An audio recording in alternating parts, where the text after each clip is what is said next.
that, my God. Beautiful. Your steaks aren't coming out restaurant quality like what you get at the restaurant. There's 3 reasons for that. It's preparation, cooking, and rest. I'm going to show you all 3. Let's get started right now. Effectively preparing your steak means getting it dry, seasoned, and room temperature. So, first off is dry. You want to get as much water off of it as possible. Both sides. Next step is, this is, like I said, I don't use any paper towel in my house, so when I do need it, I got a little bit of toilet paper that's falling apart on me. Not a problem. The steak is dry. Next up, we want the steak to be well seasoned. That means a good amount of salt and pepper. Don't use anything else. That's all you need. Now, you're going to want to have fresh ground pepper. Look at these beautiful salt and pepper shakers. Got these as a present from my mom when I built my house. Salt, pepper, both sides. This is going to season. That salt's also going to continue to dry it out.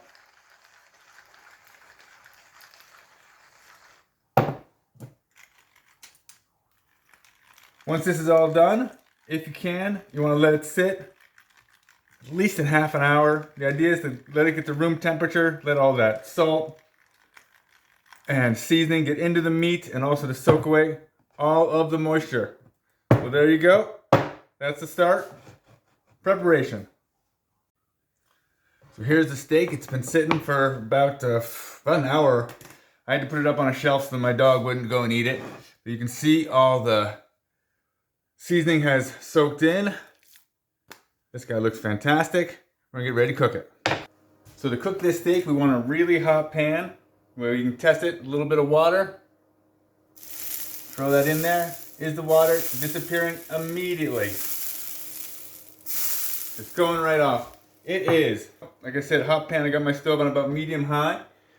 I start with a little bit of oil. That's gonna coat. That's gonna help.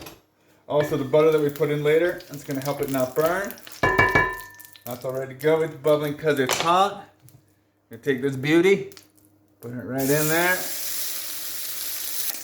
Next up, we're gonna put in a lot of butter. I read a story once about somebody was asking why their steaks didn't taste like restaurant steaks, and the response was that restaurant steaks involve a lot of salt and a lot of butter. You saw the salt when we were seasoning, and now you see the butter come in. I threw a couple of just peeled cloves of garlic in there. That is going to add a little bit of flavor to the butter, which is then going to add it to the steak. Now it's important we use unsalted butter for this. Unsalted butter has a higher burning temperature, so along with adding that with the oil, we're going to keep the butter from burning because we don't want that burnt flavor to go into our steak. Now I like my steaks basically raw, so it's only been about a minute, minute and a half. I'm going to turn it around. You turn it away from you. You don't want to spill that grease on yourself or splash it. Look at that beauty. Look at that crust. That is amazing. Now we got all this butter. And you want to get that in there and really, just like the Thanksgiving turkey. Get that in there, get that around. It's going to be fantastic. A quick pro tip. If you don't have a meat thermometer, but you need to know what your steak has done, well, you're just going to tap it. And you're going to get used to knowing how the firmness of the steak tells you how well done it is. Here's a little trick for you. Get used to it.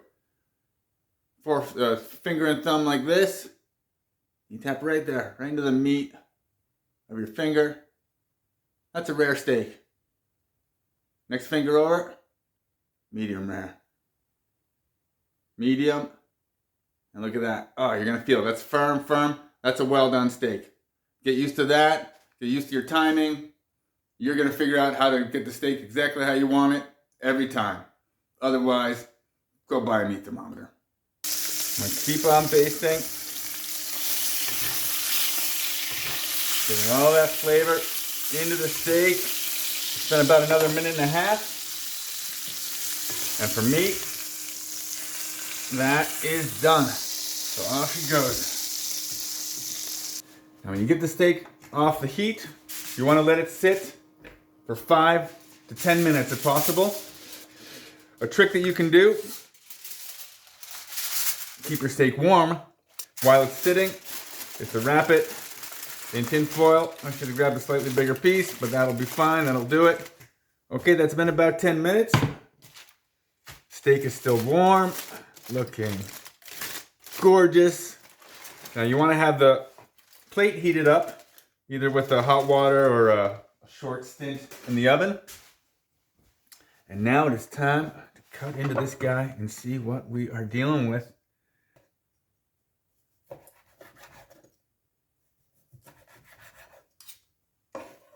Look at that. Magnificent. Perfect medium rare. Tell from how tender it is. And let's take a look at it. Close up. You look at this crust we've got. How she's cooked up. That's just perfect. I'll see you at the table. Now we finally get to eat this thing. I need to start these videos earlier, because by the time I come around to it, I am hungry. And this one is especially something I've been waiting for. Just look at that. My God. Beautiful. Oh my God. It's even, you know it's going to be good, but nothing prepares you for when you put it in your mouth and that explosion of flavor, the crunchiness of the crust. That is really fantastic. I hope you learned everything you need to make a fantastic steak. If you like the video, go ahead and like it. I'd love to hear comments of how it worked for you. If you did any tweaks, anything different. Subscribe to the channel. You get all of our videos, all of my videos. And if you think you're done, now you know how to cook a steak on cast iron, you may want to go over and check out my video on how to care for your cast iron, as well as talking about all the myths and the lies and the stupidity that's out there that tries to keep people from using their cast iron. You can use it. Video's there. I'm going to eat.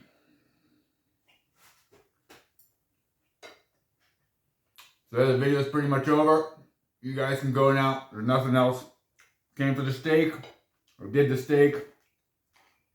Everything is good. Get it. Yeah, that's a good boy. Okay. Good boy, yeah. Okay, get down.